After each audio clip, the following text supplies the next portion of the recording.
አሁንም እኔ በኩራት ነግራቸዋለሁ ከኢትዮጵያ እኔ አንድ ብር አልሰርቅም። አውቀዋለሁ እሱ አልሰርቅም የለሁበትም።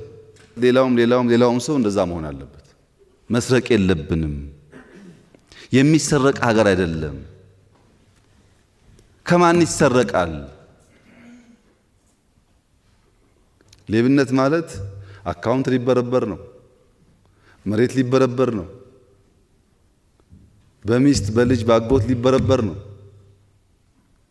ይሄ ደግሞ ብዙ ሰው ይነካል። ከዚህ ሳንወጣ የጀመረው ጦርነቱ ቀጠለ። እስካሁን እንደምታዩት ነው። እኛም ብዙ ሞከርን፣ ብዙ ያዝን፣ ብዙ አሰርን፣ አልጨረስነውም።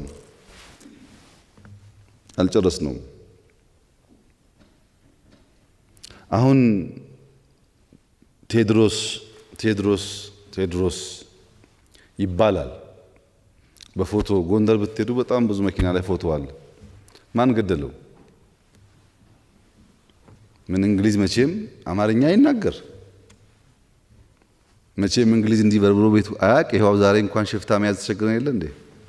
ህዝቡ እየደበቀ ቴድሮስን ወገኑ ቤተሰቡ ቢደብቀው ኖሮ እንዴት አድርጎ እንግሊዝ ያገኘው ነበር? ማን ገደለው?